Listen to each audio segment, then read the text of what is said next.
they would take me, and I would be in a round white room, and I'd always be in my night clothes, and there were always the same kids there, maybe a dozen, and always the same kids, but they weren't from the neighborhood or from daycare. I didn't know them. I've wondered all these years if I ran across somebody that was, would we recognize one another? There's an author named Deb Cauble, who was Bud Hopkins took her case and regressed her, and she lived in Michigan. I think she's in Indiana, Iowa, somewhere. I don't know. She's in the Midwest, and I met her at a conference, and in 2019, and we were talking, and she just published a book,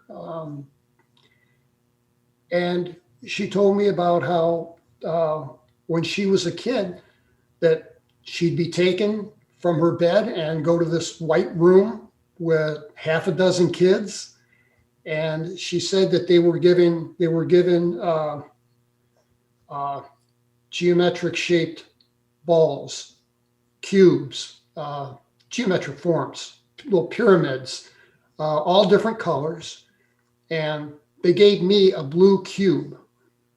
And I had this blue cube about 6-8 inches in diameter, and I was supposed to sit it in front of me and move it with my mind. That was the exercise. And Deb Cauble had the exact same experience. She had a globe or a ball or something. Jim Mann had the same experience. Cookie, I can't remember her last name. I'm embarrassed, but I'll look it up. She had a similar experience. And then one day, I was concentrating on moving this thing, and these forms,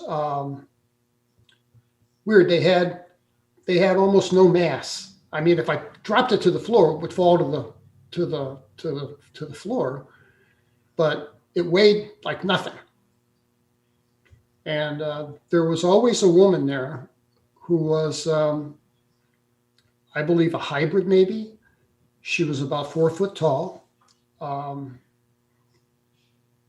The back of her head was bulbous, and there was kind of a crease down the center, the back of her head.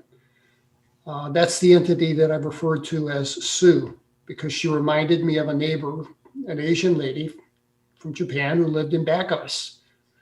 So, and she had the dark eyes, and they weren't exaggerated large. They were just like a pair of wraparound Ray-Bans, but they were this beautiful gloss black. And that's the experience I remember most vividly, was playing with these geometric cubes. I don't recall any other, puzzles or games. Never took a potty break, never got a glass of water, just hung out and talked to these other kids with our minds. And no idea what the reason behind that was.